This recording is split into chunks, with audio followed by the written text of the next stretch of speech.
supranti, kad visi tie vaidinimai, premjeros, šou, filmai priverčia patikėti tuštumą.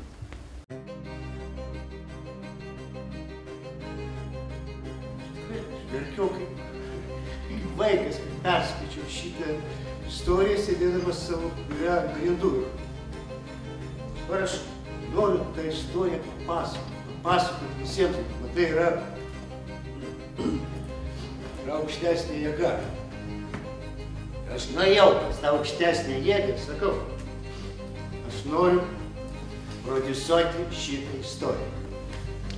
Aš verkiau kaip moteriškė, kai perskaičiau šitą istoriją ir aš noriu papasakoti ją visiems. Ir ta aukštesnė jėga atsakė, tai gerai, bet susirask ką nors kitaus. Neslėpsiu, Olivija, aš iš karto pagalvojau. Mano pirmas, vienintelis pasirinkimas, nes kaip ir jinai, tu esi sužeista. Tavo žaizda matoma. Tai yra ten, ekrane.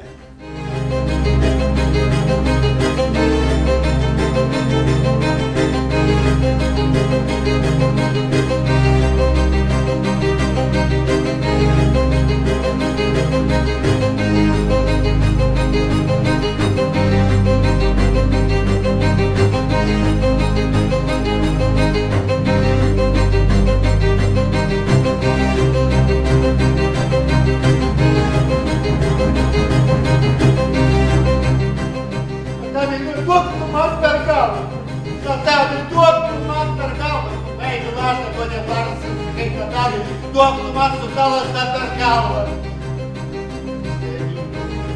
Tave myliu taip gerai, taip nuoširdžiai, kad paima ir pabėga nuo tavęs į naktį. Ir taip Natalis irgi dingsta iš tavo gyvenimo.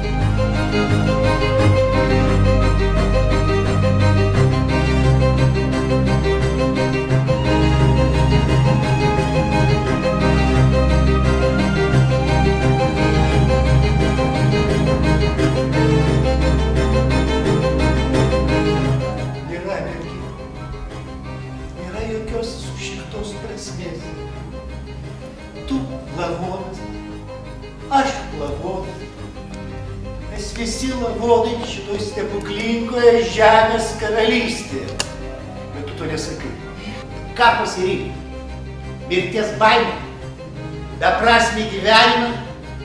Ar visišką 3 dimensijų laisvę? Ir čia tu apsisprendė.